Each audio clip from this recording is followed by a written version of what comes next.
औज़ बिल्लाहि मिनश शैतानिर रजीम बिस्मिल्लाहिर रहमानिर रहीम। अस्सलाम वालेकुम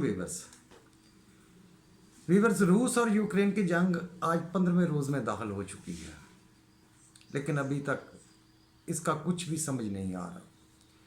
रूस यूक्रेन का 96% हिस्सा फतह कर चुका है, लेकिन जंग ख़त्म नहीं हुई।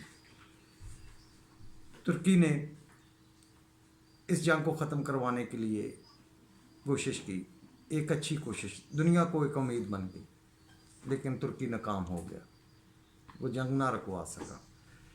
और तीसरी, इस वक्त दुनिया पे, बल्कि ये कहना चाहिए, ये कहना बेहतर होगा कि यूरोप पे बहुत बड़ा एक ख़तरा मंडला रहा है। चेरनोबिल का जो एटमी प्लांट है ना, वो इस वक्त बहुत ख़तरे में है। उसके फटने का बहुत ज़्यादा ख़तरा है और तापकारी फैलने का। और इससे बड़ी खबर आगे ये है कि इस वक्त इसराइल का सदर भी वहाँ पे मौजूद है, तुर्की में, जहाँ पे ये सारे मुज़ाकरात हो रहे हैं जंग रुकवाने के। अजीब बात है कि उसके होते हुए ये जंग रुक जाए। समझ नहीं आ रही मुझे, आपको आ रही होगी तो बता दीजिएगा। अमेरिका इस वक्त बुरी तरह नाकाम हो चुका है, क्योंकि बायोलॉजिकल हथियारों का ज़ख़ीरा तबाह कर दिया गया है। रूस ने यूरोप की शहर पकड़ ली है। इसके तमाम कागजात, दस्तावेज़ वो पूरी दुनिया को दिखा रहा है, और पूरी दुनिया इस बात से इत्तेफाक कर रही है कि ये बहुत बड़ा ख़तरा था रशिया के लिए, जो अमेरिका और यूरोप के लोग मिल के रशिया को तबाह करना चाहते थे। और एक बड़ी अहम खबर आपको देनी है, मियाँ चन्नू के करीब इंडिया का सुपरसोनिक मिसाइल पाकिस्तान एयरफोर्स ने मार गिराया है।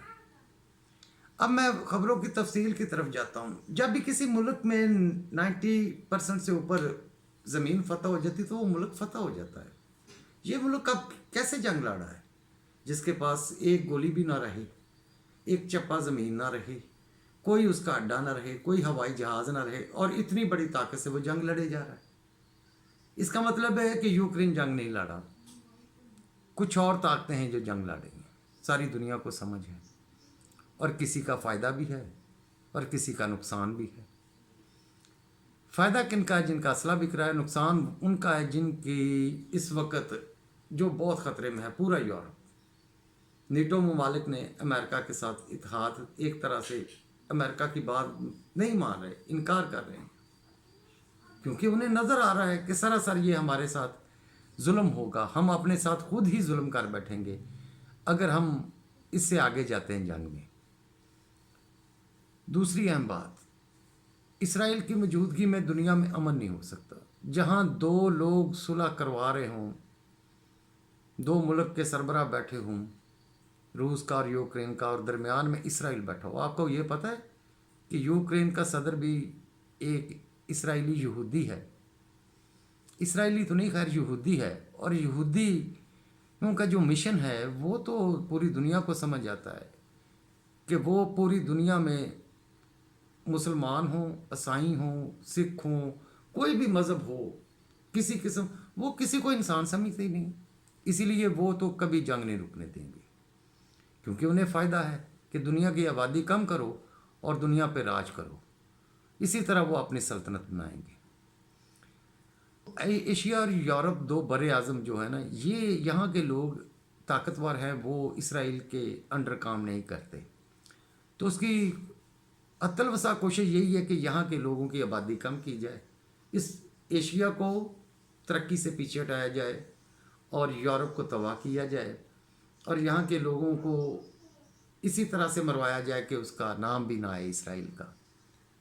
यही जंग रूस और यूक्रेन की एक कड़ी है। और हमें जो ख़दशा है कि एशिया के अंदर तकरीबन कोई मुल्क भी इसराइल का हामी नहीं है सिवाय इंडिया के। और इंडिया ने आज एक पहल कर दी पाकिस्तान के ऊपर, और ये जंग अब पाकिस्तान और इंडिया की तरफ मोड़ी जा रही है। चाइना बहरा हिंद को अमेरिका से खाली करवाना चाहता है, और अमेरिका और इसराइल बहरा हिंद से कभी नहीं जाएंगे और इंडिया को हमला करने के लिए कहेंगे, इंडिया का साथ देने के लिए कहेंगे। मोदी की साख जितनी मुतासर हो चुकी है और जितना वो दुनिया में बेइज्जत हो चुका है, अब वो अपनी इज्जत बचाने के लिए पाकिस्तान पर हमला करेगा। जबकि श्रीलंका, मालदीव, खटमल, मतलब जितने छोटे ममालिक हैं वो तो जंग नहीं चाहते, बांग्लादेश, और वो तो चाइना के साथ हैं। और भारत एक अकेला जो है यहाँ पे ये चाहता है कि जंग हो, लड़ाई हो और यहाँ के हालात ख़राब हों, और वो अमेरिका और यूरोप को खुश करना चाहता है। ऑस्ट्रेलिया की रिपोर्ट के मुताबिक भी ये बात साबित हो गई है कि हमारा खदशा किसी हद तक दुरुस्त है कि इंडिया पाकिस्तान पर जल्दी हमला करने की कोशिश करेगा। और जो बात इस वक्त सभी ने की है वो ये है कि इसराइल वहाँ पे क्या कर रहा है तुर्की में, जबकि तुर्की ने दोनों ममालिक के सरबराहों को बुलाया है कि आओ मैं आपको बिठाता हूँ, आपकी बातचीत करवाता हूँ। और यूक्रेन का सदर तो बिल्कुल घुटने टेक गया है कि वो तो हर बात रशिया की मानने को तैयार था, तो फिर ऐसा क्या हुआ?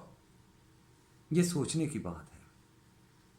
क्यों नहीं आज दुनिया को कोई अच्छी खबर सुनने को मिली कि रशिया और यूक्रेन की जंग रुक रही है, और ख़तरा जो है वो सर पे मंडला रहा है और बहुत करीब है।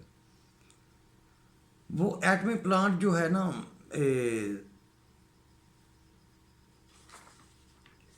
चेरनोबल वाला एटमी प्लांट जो है उसकी तकरीबन मुद्दत जो है ना वो पूरी हो चुकी है, और कुछ जंग की वजह से और कमज़ोर हो गया है।